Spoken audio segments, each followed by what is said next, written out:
about some of the other things that the center is doing and encourage you to come and sample some of our other events. The Center for the Humanities here at FIU is its central aim is to facilitate conversations on the humanities with the greater South Florida community. As part of it, we sponsor events like the one tonight, a staged reading of a play entitled Collaborators by Richard Schwartz, Professor Emeritus of English, dealing with Arthur Miller, Eliza Kazan, and issues of the Cold War. It'll be at 7 o'clock in the Wertheim Performing Arts Complex of Black Box Theater. It's free and open to the public. There's an event that is coming in the fall to the Coral Gables Museum, which we're most excited about. The center, the Exile Studies Program, and the English Department are the primary sponsors, along with the Coral Gables Museum, of an exhibition entitled Beyond Swastika and Jim Crow, which will be in Coral Gables for 3.5 months.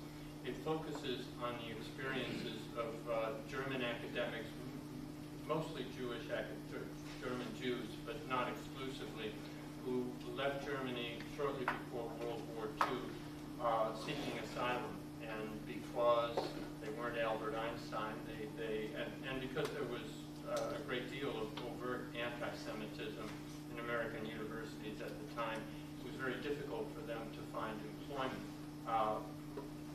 Schools, traditionally black colleges and universities in the South, were delighted to provide places for these men and women, and a partnership that lasted for decades developed from this. The exhibit traces the relationship between the students and the teachers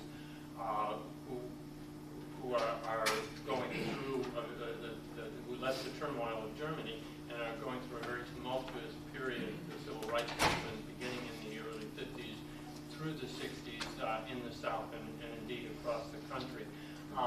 We have a number of programs related to that over the fall, and I'd eat up too much of the speaker's time if I tried to enumerate on them.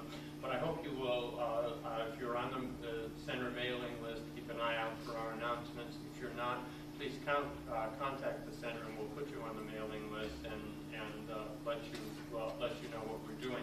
But right now, it's a great pleasure, as I said, to welcome you to Revolution in Translation, and to thank Professor Gavioli for the opportunity to be a co-sponsor.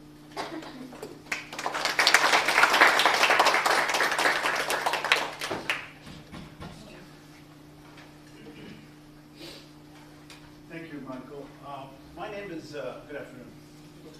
I'm Frank Moore. I'm the director of the Latin American Caribbean Center. We're sort of delighted to be partnering with Michael, the Center for Humanities and Urban Environment, and with our colleagues in the History Department and Modern Languages on this for this event. As many of you have already seen, I was delighted to see American newspapers, including the New York Times, covering the coup of 1964 in the newspapers in the last 2 or 3 days. That caught me a little bit by surprise. I never thought that U.S. newspapers would be going back 50 years and looking at both the regime, the role of the United States, and a number of issues. So we're delighted to be part of that and to be contributing to that here at FIU. As my colleagues know, one of the priorities that we have here at LAC is to promote and to establish and to promote Brazilian studies. And we're working very hard to do that.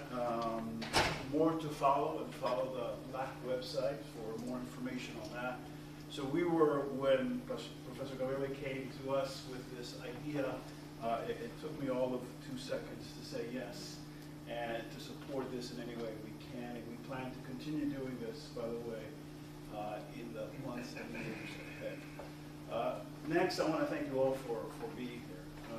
This is, I think, one of many events we will have, as I mentioned, And as part of LAC's mission, as you know, we are an interdisciplinary center. Right? We're devoted to research, outreach, and a number of other activities related to the interdisciplinary study of Latin America and the Caribbean. It's another commitment that we have. So whether it's on history or literature or politics, et cetera, or the languages, literature, arts, and even the physical sciences, we're going to be involved in our involvement. Let me tell you a little bit about the choreography of how we do this. So we have a keynote speaker that I'll be introducing a little bit. But first we're going to have my two colleagues come up and give you a few remarks, about 10 or 15 minutes each, providing a little context to what happened in that March day of 1964. And so I'll introduce them both one after the other, and then I'll come back and introduce our speaker, which I haven't had the pleasure of yet. First up, Dr. Okezi Otogo. Some of you already know her, of course. She's an assistant professor of history and a core faculty member of the African and African Diaspora Studies program. She received her MA in Latin American Studies and PhD in History from Georgetown University. She is, and she works on social history, specifically on peoples of African descent and the politics of gender in Brazil, 20th century Brazil.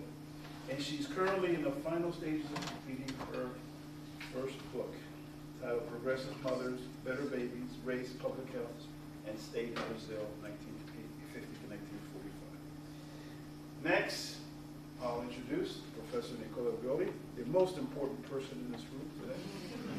He is Assistant Professor of Portuguese in the Department of Modern Languages at FIU. He's also currently working on his first book-length manuscript on Brazilian coming-of-age novel. He has been a wonderful colleague to have, and as I said, the person responsible for this. It wouldn't have happened without his support, enthusiasm, and work. So thank you, Nicola. Thank you very much. So let me first also echo the thank you to Dr. Gabriela for organizing this and for inviting me, and to LAC as well as the Center for Humanities and Urban Environment for sponsoring this event. My remarks are very brief. Obviously, we know in 10 minutes I can only touch the surface of what is a very complex issue that, as Dr. Moore just explained, is being reinterpreted and rethought more than ever in this year of 2014. So I'll make very brief comments in just a very short presentation that I've titled March 31st to April 1st, 1964, the first 48 hours of a revolutionary democratic dictatorship. March 31st, 1964 was a Tuesday. The 48-hour period between that Tuesday and the end of Wednesday, April 1st, witnessed the deposition of President Boal, popularly known as Django, and the beginning of 20 years of an authoritarian military regime. The coup had been several days in the planning.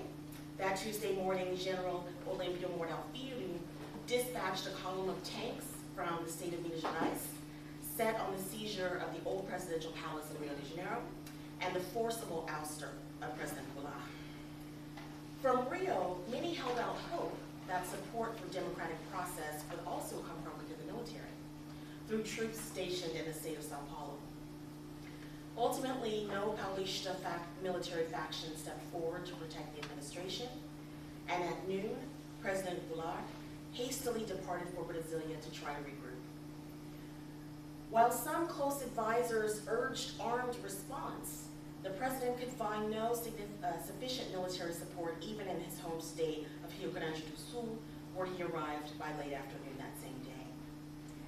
Seeing no other alternatives, and rather than plunge Brazil into armed conflict, the president left for exile in Uruguay. The following morning, Wednesday, April 1st, the Carioca daily Jornal do Brasil ran the headline, "Sao Paulo stands by Minas and announces a march to Rio against Boal." But by Wednesday morning, the die had been cast. Warfare proved unnecessary. That same night, President of the Senate, Augusto declared Brazil's highest office vacant. Under pressure and using the constitutional requirement that sitting presidents receive congressional permission before leaving the country, Andrade declared Goulart's tenure void and provided an opening for the new regime of military rule. The trail of events and ideas that set the stage for the deposition were years in the making. Jango himself ascended to the presidency under unusual circumstances. His predecessor unexpectedly resigned in 1961, leaving Vice President Goulart to step into the role of Brazil's chief executive. Various rural, labor, and student organizations were active across Brazil at the time, pressing for economic, educational, and social reforms in their unequal and fracturing nation. By 1963, inflation was out of control as well. The inequalities and frustrations that these students and others voiced long preceded the 1960s, however. But in this context, Goulart introduced a platform of national reform, which he called reformas de base, base reforms. Base reforms would include land redistribution, the nationalization of industries, increasing the minimum wage, increasing access to public universities, eliminating illiteracy, which was at 40% in Brazil at that time, and extending the right to vote to enlisted men and to illiterate Brazilians. From right of center, however, many looked upon Goulart's promise of reforms as a dangerous precedent. They feared the triumph of the left, the popularity of a president and a party who addressed the long-standing structural problems of poverty, of land tenure, and of exclusion.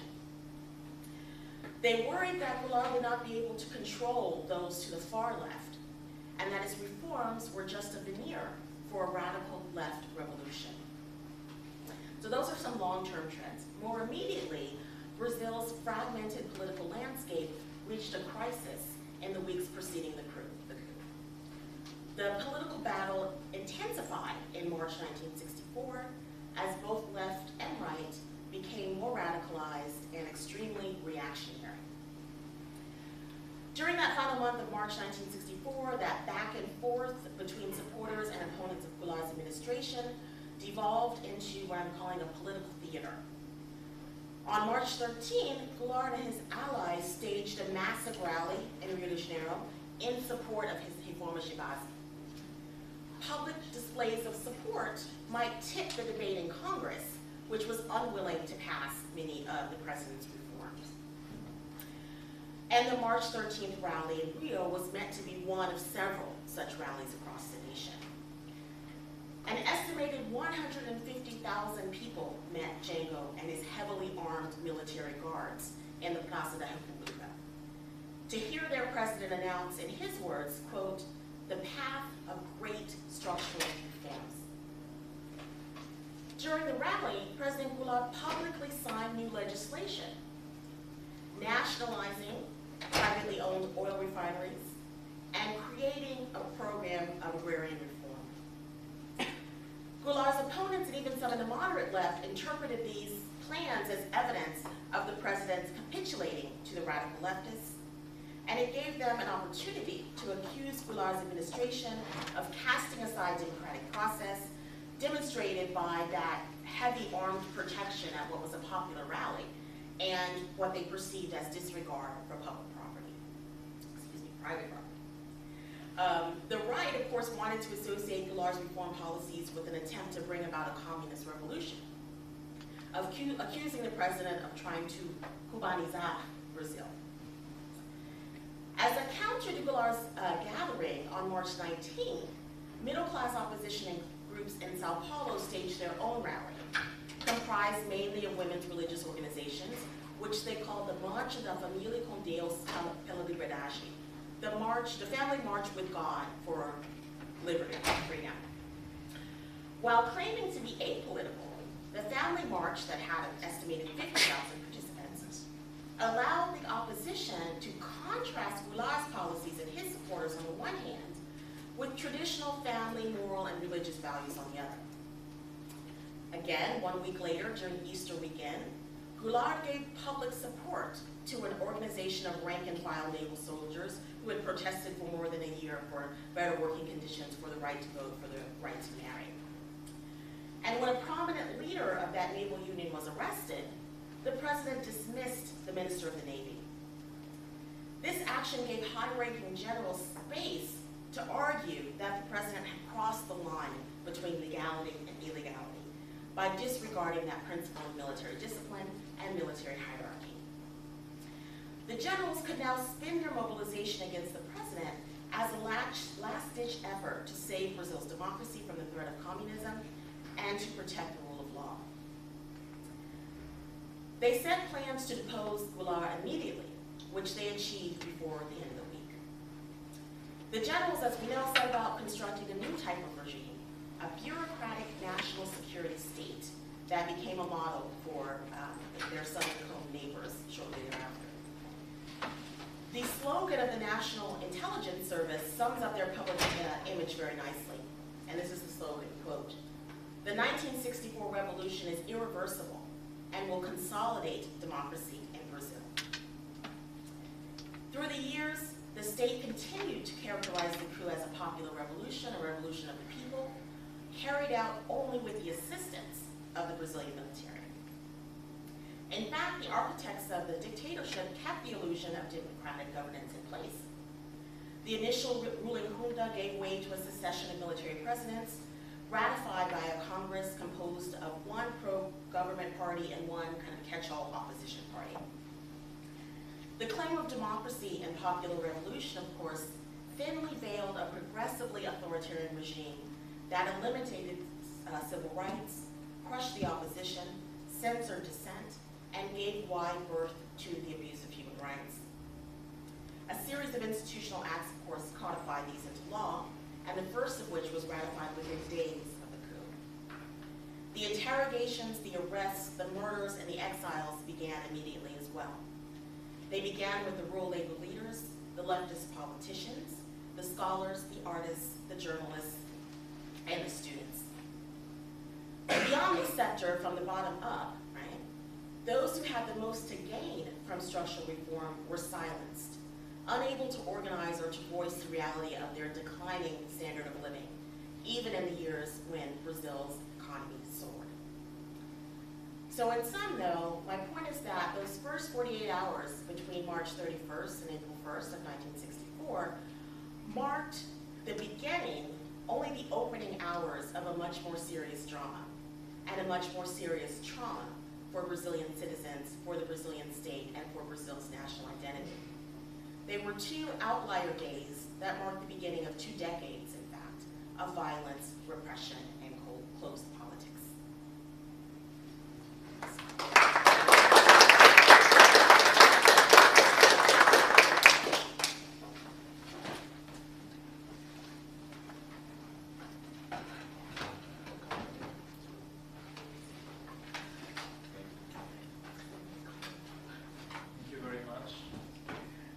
I'm going to focus more, not so much on the Golpe day, the Golpe event, but on the contemporary debate about the years of dictatorship, what has been done in Brazil so far. The famous saying that describes Brazil as an eternal, unsuccessful, although persistent outsider in the race for a well-lighted position in the global arena, o Brasil, país do futuro sempre adiado, Brazil, the country of the future, always postponed, sounds today outdated. While media spread the word about Brazilian economic triumph, predicting its key role in the near future of the world's economy, Brazil is giving an interesting connotation to the world future, linking it to its national socio-political recent past. In the moment of its economical rising, Brazil is in fact reconnecting with its unsolved suspended traumatic events. Acts of obstinate memory, using an expression by Patricio Guzman, the Chilean director, are pervading the political and cultural establishment of the country, going back to the decades of the military dictatorship, 64 to 85, following the path of the countries of Chile, Uruguay, and Argentina. President Dilma Rousseff put great emphasis on the word waiting in a 2011 interview with Newsweek, semi-seriously titled "Don't Mess with Dilma." A former activist in the Palmares group fighting against Brazilian dictatorship in the late 60s and victim of a three-year imprisonment involving torture and electroshocks, President Rousseff will explain how, and I'm quoting from the interview with her, in jail you learn to survive, but also that you can't solve your problems overnight. In prison, you do a lot of waiting. Waiting necessarily means hope. And if you lose hope, fear takes over. I learned how to wait. End of the quote. Before Rousseff's election in 2011, Brazil had already started to remember. In 2001, the Brazilian government recognized the crimes perpetrated during the years of military dictatorship, which were collectively labeled as acts of state terrorism, terrorismo do Estado, by the Supreme Federal Tribunal Court. Victims of torture and rape and relatives of assassinated people started to receive monetary compensation for their unquantifiable loss. In 2010, Brazil was condemned by the Inter-American Commission on Human Rights for the unpunished death or disappearance of 62 people of the Araguaia River guerrilla between 73 and 74. According to the Attorney General Marlon Alberto Baker, Procurador da República, amnesty of violations of human rights is always inadmissible. In the last couple of years, the involvement of President Rousseff with the anti-dictatorship organizations in their personal wounds have thrown light on the necessity of criminal justice for the victims of abuse by the state. On 21 September 2011, the constitution of a National Truth Commission, Comissão Nacional da Verdade, was approved by the Chamber of Deputies. The 7 members of this commission are presently conducting a short-term investigation of original files and secret documents in order to clarify responsibilities of state crimes and publish lists with the names of torturers. The final report of this commission will be submitted in December 2014, so the commission had really short time to investigate. Right? It's important to remember some recent discoveries by this Truth Commission. For instance, before 2012, we always thought that torture started in Brazil since 68, right? This Truth Commission just found out and disclosed that it's from the very start of the dictatorship period, 64, that torture was used by military forces. As Professor Letizia Mala recognized in her volume Literatura e Dissidenza Politica of 2006, I'm quoting from the book, the political history of this period starts being written and divulged to the population. In the agenda, there are micro-histories which will help professional historians to elaborate a macro history of the last Brazilian dictatorship, those of the political desaparecidos and of the archives of the DOPSI, Department of Political and Social Order. It is urgent to write the cultural and literary history of this period, or to systematically gather everything that has been written but lost. End of the quote. Media start to inform the Brazilian population about the existence of the National Truth Commission and its aims. The reportage, Crimes da Ditadura, Caminhos da Reportagem, was aired on February 8, 2012 on the public broadcasting television TV Brasil. To elucidate, to reveal, passar a limpo are the expressions used in the documentary.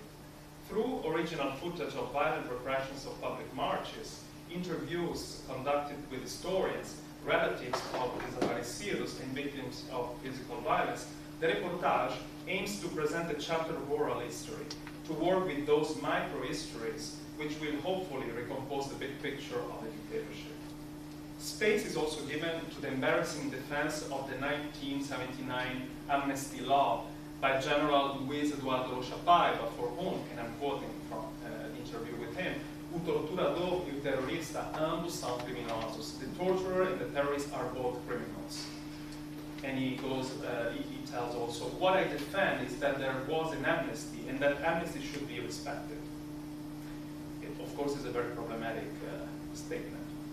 The situation in Brazil is then compared with that of Argentina, Uruguay, and Chile, and with their ongoing efforts to reestablish dignity to the victims of torture. The last segment of this reportage focuses on several recently born projects for the preservation of traumatic memory.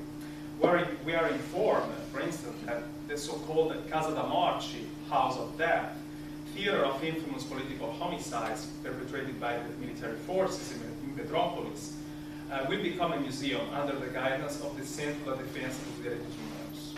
In São Paulo, it is already possible to visit the Memorial da Resistência, a former political prison. Here, in this location, the Memorial da Resistência, all the recordings of the voices of 7 prisoners tell the tale, their daily life, the fears, and the act of solidarity among prisoners. Brazilian filmmakers are also contributing to the act of remembering. The movie Batismo de Sangue by Alessio Raton, 2006, evokes the collaboration between a group of Dominican priests of São Paulo and the guerrilla group Ação Libertadora Nacional, guided by Carlos Marighella. The movie depicts very graphically and explicitly the acts of torture committed by the militaries against the priests in order to obtain information on Marighella's organization. It is known that Brazilian military forces implemented hundreds, probably 300 different ways of torturing prisoners. 2006 is also the year of the biopic Zuzu Anjo, movie by Sergio Rezende about the eponymous fashion designer whose son, Stuart, a political activist, was killed by agents in 1970. The documentary Vlado, 30 years later, by João Batista de Andrade from 2005, investigates the fake staged suicide of the famous journalist Vladimir Herzog. In recent years, fiction has been accompanied by scholarly research in the National Archives as well. The urgency for the study of these materials was advertised by a series of TV ads called Abaixo Assinado and interpreted by popular Brazilian actors who, in a sort of spoon river way, give voice to the desaparecidos. Among these participants are famous Brazilian actors like Fernanda Montenegro, for instance. Groups of research have been established in different regions and cities of Brazil. One of these is located, for instance, in Belo Horizonte at Federal University of Minas Gerais. The importance of establishing a network among all of these research groups working in the nation is underlined by Professor Luisa Starling, who speaks of a fragmented memory which need to be collected and made physically and digitally available to citizens. And there is, for instance, a website that I suggest to see. It's called Armazém Memória, where you can find, it's a digital archive where you can find 17,000 actual original documents of this period related to the state crimes. In the last decade, the attention of many researchers focused on the files written by censorship, by censors. Books, newspapers, magazines, movies, plays, TV shows, but also circuses, athletic events, etc., were judged by commissions of censors whose aim was to preserve the spirit against pernicious influences for the moral and intellectual development, as described in the Coroiano Fagundes book, Censura e Liberdade de Expressão, sort of a manual for the perfect censor. Another censor of the time, his name is Enleto Capriglione Filho, defended the censorship's activities as healthy measures for the nation because, and I'm quoting from him, our country is like a continent. What is good for São Paulo is not good for the north or in the northeast, nor for the south. End of the quote. According to João Ernesto Coelho Neto, who worked as a censor also in São Paulo, censors did not have a cultural or academic background. They were policemen better remunerated than their colleagues. Scholar Cristina Costa conducted research on the censorship in theater through the study of numerous files collected in the Arquivo Miruel Silveira, now also available online. Author of the volumes Censura em Cena, Teatro e Censura no Brasil, published in 2006, and Censura, Repressão e Resistência no Teatro Brasileiro, 2008, Cristina Costa explains how the DOPSI, the organ of censorship, did not follow a specific set of rules on what had to be considered moral in the arts, but was subjected to negotiations, interferences, political pressures. In particular, the Arquivo Miruel Silveira reveals the enthusiastic approval of censorship by institutions related to the Catholic Church. Which were the guiding criteria for these censors? Well, moral, of course. For instance, the representation of adultery, in particular the adultery by a woman, was always forbidden in movies. Political, for instance, references to communism were also censored. Religious, social, For instance, issues related to racism and homophobia were also, and xenophobia as well, were not permitted in movies of the period. The Arquivo Nacional of Brasilia contains around 17 million pages of documents still to be disclosed. A vast section of this material relates to movie censorship. There is a Brazilian researcher, Leonor Souza Pinto, who dedicated several years of research reading this material about movies and censorship. And in 2000, she made available all this material online as well. There is a website that I also suggested to look. It's called Memória da Censura no Cinema Brasileiro, and which has PDFs of thousands of original documents. The website is also very user-friendly. Once we select a specific movie in the list, we have access to 3 types of documents: censors, commentaries, newspapers, reviews, and the file of the Deus archive. Movies that nowadays are considered classics of Brazilian cinema were subjected to a bigoted, blind, moralistic filter, but also to a purist film editing expertise. A classic like Deus o Diabo na Terra do Sol is unnecessarily long for the censors and needs better editing, according to one censor. This collection of censor notes and forms frequently produces involuntary comic effects as well. The sexy movie Dona Flor e seus dois maridos has moralistic effects, according to Deus havia acabado. Because sex is considered between a wife and a husband, even if the second is a ghost. The scene of sodomy is definitely to be cut, though. The plot of Coisas Eróticas, erotic things, is difficult to follow due to its structural fragility. The horror B-movie A Meia-Noite Levarei a Sua Alma by Coffin Joe, Zé do Caixão, offers an excellent performance by his leading actor, according to another censor. And whoever knows this movie and Coffin Joe knows how this comment might result as funny, because it's a very bad movie. So it's very weird to recognize the excellence of performance of Coffin Joe in this movie. One obvious taboo subject for the censor was the depiction of homosexuality. An example, a movie called Os Machões, the original title is Os Bonecas by Reginaldo Farias. It's a movie of '72. A story of 3 men disguised as female hairdressers in order to achieve the company of women was also accepted. This movie was accepted by the censors, considering that the director explores an abnormality, the homosexuality, without praising it. So this was a good point for them. The movie, continues the censor Wilson Garcia, is never apologetic of homosexuality. On the contrary, it mocks it. So permitted.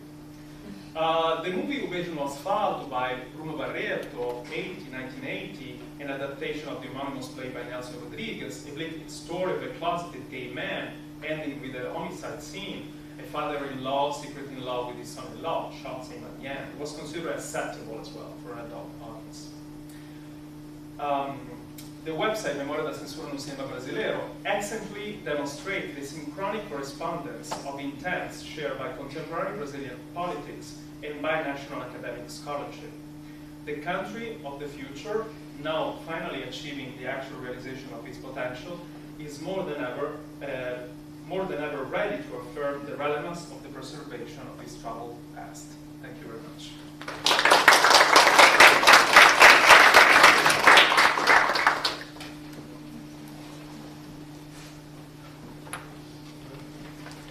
Thank you so much, Dr. Togo and Dr. Gavioli for that historical and literary context for the Golpe.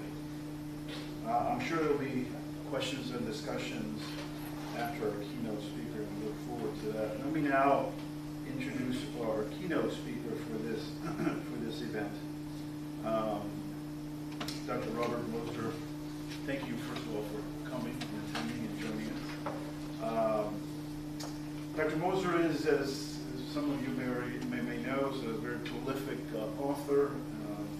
He has published a number of articles in journals and edited volumes. Much of his work is on figures of the dead. I'm not sure if there's a parallel comparison to the 1964 event, but that could be interesting. He's, as I said, the author of several works, and I'll mention a few. The Carnavalesque, Defunto, the Death and the Dead in Modern Literature, which was published in 2008. And more recently, in 2009, he's the editor of an anthology on Luso-American literature, writings by Portuguese-speaking authors in North America, as I mentioned, published in 2011. He does work and has conducted and teaches novels, short stories, poetry, chronicas, etc. But again, with a special focus on the expressions of haunting and the mourning in Luso-Brazilian literature. Dr. Moser is an associate professor of Portuguese, Brazilian, Lusophone African literature and culture at the University of Georgia. And once again, Dr. Moser, thank you for joining us and participating in this event. Please help me welcome Dr. Robert Moser.